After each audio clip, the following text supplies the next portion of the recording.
The overcast sky did not dampen their morale. Their mood was still good. It was raining. Thousands of people braved the rain and the cold. They reached Rajpath to watch India's military might and rich cultural diversity on display. Also on display, the theme of women empowerment. The Army, the Navy and the Air Force, for the first time since independence, had an all-women contingent. Is this merely symbolic, or will there be more recruitment? Remains to be seen.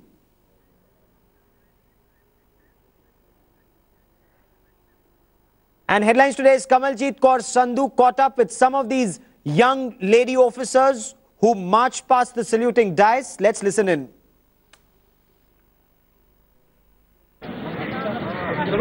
Go. A proud moment for India, a proud moment for Indian men and women.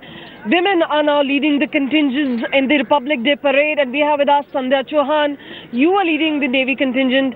Do tell us about your experience. This is the first time a woman is leading the contingent. Ma'am, it's a very good experience, and in a country like ours where women are still in villages, they are not considered equal.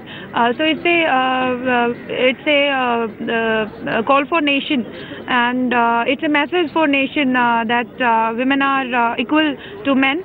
And women are obviously breaking all barriers. You are the lieutenant. You were also part of the march. Pooja Thakur went in and she made us all very proud when she led that guard of honor, walking very smartly behind President Obama. Now, how do you really see the women breaking barriers? It's a very nice experience, and due to this, women of India will get a message that yes, Nari Shakti is much more than we are expecting them. Nari Shakti or women empowerment. Let's just talk to all the men out here. Do tell us, many say that men in the forces were perhaps a little apprehensive about women leading. They are not even in the combat roles. Do you think there's a change in mindset and that women should be allowed? Yeah, of course. If you talk about Ma'am Lieutenant Commander Sandhya Chauhan, she is leading this time. If you talk about me, I was a standby of her. So it was not a difficult thing for me adopting this thing. I'm a standby. She was my senior and she was doing good. I'm really proud of her. She is leading the contingent, and I look forward for all the ladies in India. They join the defense forces after seeing all of them. Obviously, if you look at these two smart women out here, matching step by step, walking shoulder to shoulder, how do you people really see this entire way that women are really coming forward and being part? Do you consider them equal? Obviously, because this represents that the lady officers are getting equal opportunity in the defense forces. And in the Navy, the strength of the lady officers is around 350. So it shows that the lady officers are having a good strength in the naval forces as well. Moving back to Sandhya, when were you first told that you will be leading the contingent? I was told around 4 or 5 days back, not before, because it's a healthy competition we maintain in forces. So just before 3 or 4 days, I came to know that I was leading the contingent. How many congratulatory messages? What's your family's reaction been? Yeah, my family is obviously very happy, and relatives are also very happy, and even I'm from Haryana, where female feticide is a menace. So the message will go to Haryana and to small villages of Haryana. So the sky is the limit for women. They're leading the contingent, and this is the first time we saw the armed forces in full strength, women really representing and leading from the front. With camera person Ritesh, this is Kamaljeet Sandhu in Delhi for Headlines. Navigation and overflight over South China Sea. That's news just coming in. This a day after both India and the United States issued a joint strategic vision for the Asia Pacific, and this joint vision which Prime Minister Narendra Modi and the US President Barack Obama spoke of, it did not directly refer to China, but made clear references to regional concerns over South China Sea, which is contested by China, and it's been contested more than half a dozen South Asian countries. The statement stressed the importance of safeguarding maritime security and ensuring freedom of navigation and overflight throughout the region, especially in South China Sea, and called on all parties to avoid the threat or use of force. China has in the past bristled at US and external interference in the South China Sea dispute, including overflight, holding that it is only for involved countries to resolve this issue. And let me get Ambassador Parthasarathi to respond to this. There is a joint statement. India and the United States talk about free movement in this region. China says you have no reason to be concerned. But where does the truth lie in this? There are two aspects to it. One is maritime and one is air defense. Now, in the case of maritime freedom, the fact of the matter is that there have been even instances where Indian ships have been challenged and asked to identify themselves when they enter the South China Sea itself. Secondly, the Chinese claims are severely contested.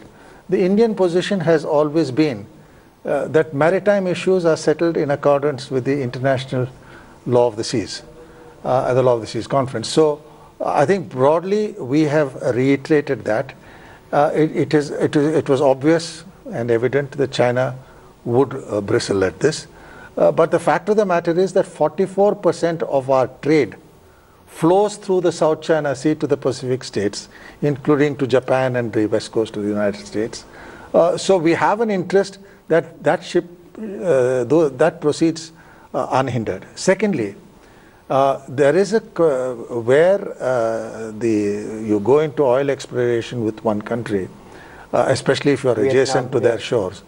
You have no business to be harassed by the Chinese ships, which they do. Lastly is the air defense identification zone. Now, the air defense identification zone is uniquely a Chinese concept where beyond their shores they are asking aircraft to identify themselves, which is never done. Oddly enough, the United States first succumbed and has now pulled back. It was Japan, South Korea and the others who have contested that. So we don't want, as far as we are concerned, our freedom of movement in the South China or East China Sea to be affected. Secondly, if there is this strife, our nominal cooperation with Vietnam in exploring for the sort of oil and gas in areas which are undisputably within the exclusive economic zone of Vietnam, it affects us. So the point we are making, and this is what's got China nervous. Because and this alliance, if it goes under to the UNCLOS jurisdiction, we have lost out to Bangladesh. And it's the right thing. I think our claims were wrong. So they will lose out in every case. And they are not prepared for that. But Ambassador Dogra, with India, the United States, in an informal arrangement also with Japan, South Korea, when there is meeting of the minds, China has reason to perhaps pull back, or do you see China become more aggressive? Well, I think in addition to what Ambassador Parthasarathi has said, one thing which must be admired is the efficiency of their response. Whether it is Japanese Foreign Minister statement on Arunachal Pradesh or Indo-US statement of yesterday, they have been very quick off the feet. We don't respond in the same manner. The second is the intent. Whether we are going to match that statement with intent, as you said, Japan, Australia, Korea and so on, I don't think we are in a position to assert and define on ground what we have stated in a statement. So that is the big difference between China and India, and between China and USA also. USA had to step back. US stepped back, but as Ambassador, Parthasarathi was pointing out, first they accepted air identification. And then they flew their fighter aircraft. They flew their fighters, and then China had to pull back. So perhaps, Jyoti, this is where, do you see India more aligned with countries like Japan, South Korea? You don't want China to be seen as an adversary, but at the same time, you don't want China to browbeat you. What's the government's thinking here? I think Prime Minister Modi has made it very clear by inviting President Obama to our Republic Day parade, to our Republic Day festivities, that India would like to have a much closer relationship with the US. And he said this in his remarks yesterday after the press conference, where he said, we are natural global partners. And this, I think, is a progression from what Atal Bihari Vajpayee said in 2002, when former Prime Minister Vajpayee went to America and he called India and the US natural allies. So for India and the US now to be natural global partners, for me, this only means one thing, and that's China. For a long time, the Americans have been looking at India to be this democratic counterbalance to what it sees, what the Americans see as a rising hegemon, of the rising Chinese hegemony, not only in Asia, but across the world. And remember that the Chinese are sort of snapping at America's heels because the Chinese have overtaken the American economy. Now, that's a huge power. Actually, I wanted to say something interesting. Yes. When I was an ambassador in Myanmar, we were expressing concern about the Chinese presence in the Indian Ocean.